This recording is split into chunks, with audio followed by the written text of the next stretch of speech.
Okay, so good morning. It's the 14th hotfix drop last night.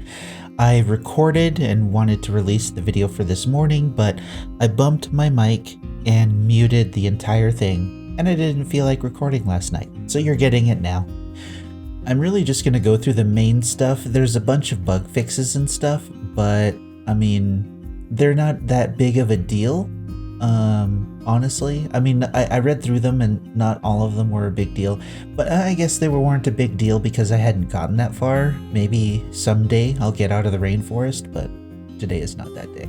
Okay, so the major balance adjustments adjusted the difficulty of monsters in the volcano and snow mountain areas. You'll have to tell me in the comments whether that was good or bad, if they increased it, decreased, or whatever, because I haven't gotten this far yet.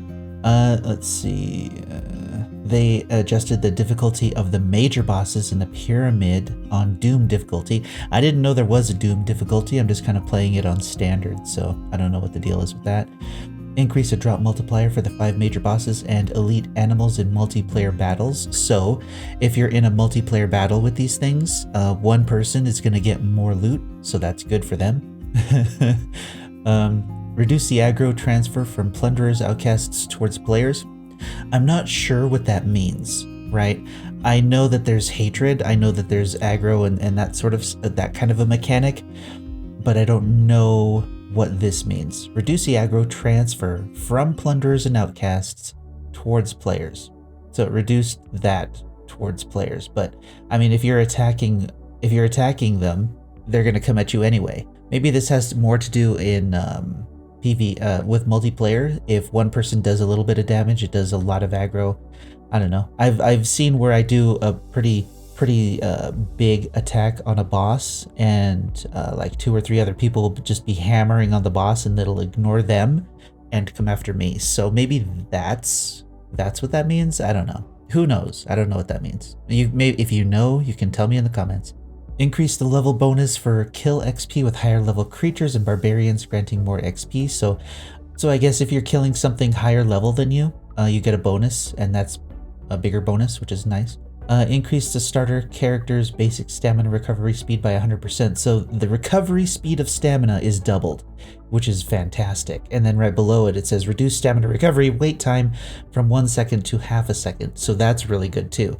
This makes combat faster, and it's absolutely fantastic.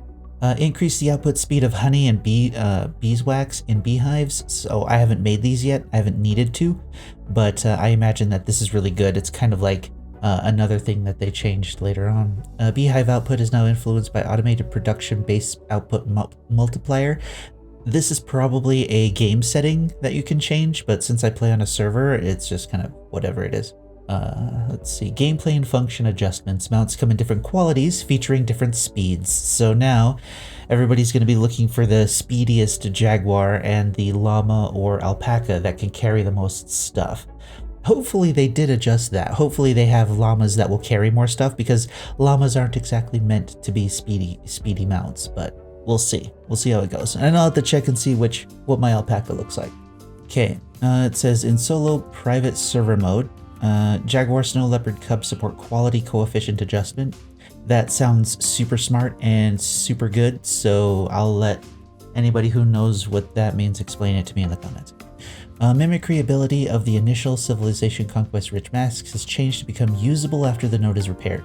So my understanding is you unlocked it, but you couldn't do anything with it unless you beat the boss or did something in the game. I think there are a couple of mechanics that do that, so those have been adjusted, which is good.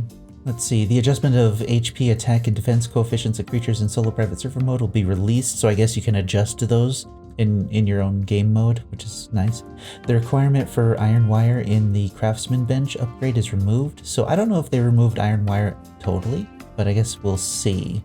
Maybe it's just unnecessary, an extra step they didn't want, kind of like the copper wire. I guess we'll see. Sharp fangs can be used to replace horns in repairing bronze shoes, so that's good. Horns are kind of hard to come by, at least in early game, so that was nice. Remove the setting that the character will die instantly instead of entering a near-death status upon taking deadly damage to the head. So no more headshots. This never happened to me as far as I know, but I have gotten shot in the head before, and that was pretty funny. Invaders of the player's base will no longer use grease tanks. I haven't been invaded yet, so we'll see how that goes. I'll have to plan a base accordingly, I think. Adjusted the refresh rule of the Holy Relic chest. It now refresh normally even if there are offline players in the room. So I guess if somebody AFKs in that room for whatever reason, they go get a snack and then comes back, it'll respawn so they can collect it, I guess. The hatred passing distance of plunderers in Rainforest Ruins is reduced. So I'm not sure what this means, the passing distance. So maybe that means the aggro range, because I remember in the demo, in that cave, to go to the first like robot area, I couldn't pull a single plunderer. They always came in groups and they always kind of aggroed each other. So maybe that's what this means, but I don't know if this is just the big ruins or the caves or all of the plunderers in the rainforest, so I don't know. In multiplayer battles, increase the drop multiplier for the 5 bosses and elite animals. We mentioned that before, so one player is going to be able to loot more stuff. Added corresponding specimens for pyramid boss at different difficulty levels. Okay, so I guess you can mount the head of the bosses even if you haven't beaten them on more difficult fights, I guess. I wonder if this means the head specimens and the different, like you get the level 30, the level 50, and the level whatever bosses. I'm not sure what that means. Different difficulty levels. Maybe it's just I don't know. Maybe it's just the difficulty, like you set it to easy, hard, or doom, or whatever. I guess we'll see. Experience optimization. Keep advancing function. The equal key by default will now turn into dash automatically. So what I'm reading here is that the equals key was the auto run button this whole time. I'm gonna have to test that, and I'm gonna be mad if that was the case. Rainy weather can now wash off feces and the ignition effect, which is neat. I actually I wanted to find out if it washed off paint, because I had paint on and then I realized it was gone, and so it'll be kind of interesting to see if rain washes off paint. That'll be interesting. Optimize the combat AI of deployed tribesmen. When the master attacks a target, the deployed tribesmen in assist mode will also attack the target instead of just standing around. Reduce the probability of pacing during combat, making deployed tribesmen more proactive in attacking. This, like the stamina change, is a fantastic fix. So now they're gonna attack what you attack, and that's great. That is really, really good. Added a new button in the character interface to close the character preview and increase performance. So you can just, if you have a potato computer, you can turn off the little visual of your character on the left to take care of that. Added battle background music for Snow Mountain Plunderer leader, so that's good. Fix the issue where attempting to perform a jump slash could trigger a basic attack instead, so that's really good. I use, yeah, actually I guess that's for a lot of things. Lag is the biggest problem in Soulmask, and I don't know if that is because of the server I'm on or if it's because Soulmask itself is unoptimized and needs some adjustment in its code or whatever. But yeah, let me know in the comments below if the rubber banding and the lag and stuff is just a me problem and I should move servers or not. Let's see here. Increase the wind-up time and shorten the hit-stop time for the Anaconda's rap skill. Anaconda sucks. Increase the cooldown time for Anaconda's rap skill to 8 seconds, so it will suck less. It'll have that one-hit kill. That rap really feels like a one-hit kill if you don't have enough stamina. It's so dumb. But anyway, I stay away and I use the bow to deal with it. Let's see. Enhance the sound effect for successfully reflecting attacks. So that's cool. Added a recovery action that can interrupt rolling. I wonder if that's interrupt your own rolling or if you interrupt somebody else's roll. I don't know. Reduced the attack frequency of feline creatures when performing follow-up attacks from behind, and these attacks now include an effect that dismounts targets. Huh. So maybe this sentence kind of doesn't make sense to me. I didn't think the Jaguar mount could attack, and if it attacks you, I guess it can dismount you if you're riding a mount, I guess, if it's chasing you from behind. Let's see, added a button to revert the queue to the planned queue in the loop queue settings interface. So, loop queue. So I needed this change. I tried to turn off some of the queues that I had set, and there was no way to do that. So they added a button to cancel the queue, so that's pretty good. Adjusted the disease mechanic to ensure that characters cannot contract the same illness more than once. I haven't had to deal with diseases yet, so you'll have to let me know how good this is. I imagine that this is really good. And I'm gonna have to keep an eye out for diseases, apparently. Increase the collection output of monkeys. Now this is fantastic, but yesterday I just spent time adding two more monkeys for two more monkeys for a total of 4, and now I'm going to be swimming in food, so we'll see how this works.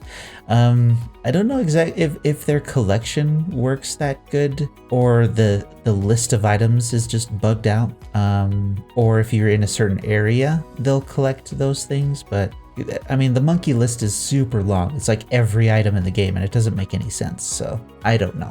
At the very least I can change each monkey to collect one item, and that'll alleviate some of my problems. Actually, that's a good idea. I think I'll do that. Let's see. 6 types of storage boxes now support stacking and can no longer apply individual slots in players' inventory. So they stack. That's great. It's a great idea. Dropped items now merge only into the previous owner's drop bag. Optimized crowding issue among tribesmen. Added a prompt when navigation to the workbench is obstructed. So I guess they're gonna get stuck less, I guess. I had a weird thing where a lot of my tribesmen are just standing outside of the outhouse. I don't understand that, and so maybe I should make 2 outhouses. That's weird. Let's see. Random invasion monsters no longer spawn near constructions. I'm not sure what it means by constructions. Maybe I'll find out later. Fishing trap adjustments have been made into construction space. Capture efficiency and the number of catches to encourage proper use and prevent the impact on the game environment and server performance due to the excessive use of traps. Now this makes sense because the capybara and the turkey traps, the medium and the small, they're all temporary, right? That you use them, you catch one thing, and then it destroys itself, and you move on your way. The fishing trap stays there, and it harvests fish, so it's kind of generating that value.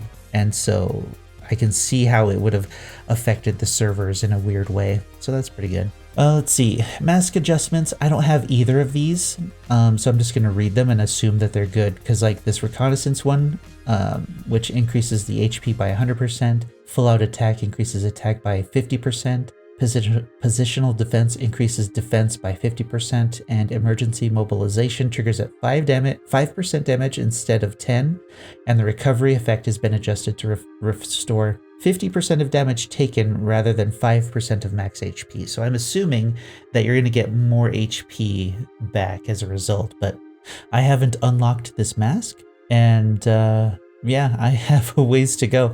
I'm so focused on tribal stuff that I haven't gotten into the end game yet, and that's pretty funny. Mask adjustments. Natural enlightenment. Blessing now increases resilience by 10 instead of 5. Increase the duration of animals summoned by nature's heart from 300 to 600 seconds, so from 5 minutes to 10 minutes. Expanded the type of animals summoned by nature's heart to include animals in the ruins.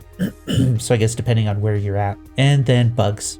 All of the bugs. So personally, I don't care too much about bugs unless there is a bug that, really affects me, but none of these really affect me, and some of them seem like small bugs. But if there was a bug that was fixed and it was phenomenal for you, let me know in the comments below. But yeah, these hotfixes look pretty good, especially the one for the monkeys and the stamina.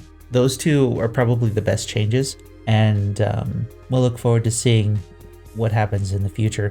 I do hope the rubber banding issue is just based on my own server and that I can fix it by going to a different server, but if it's a Soulmask thing, it's gonna make me very sad. Anyway, that's the hotfix. We're just done, in and out super quick, and I'm gonna get back to playing, because if you've seen my last video, there was an annoying thing and I solved it, and people helped with it, and I'm gonna make a video on that, and it's gonna be good. So I'm done. You're welcome.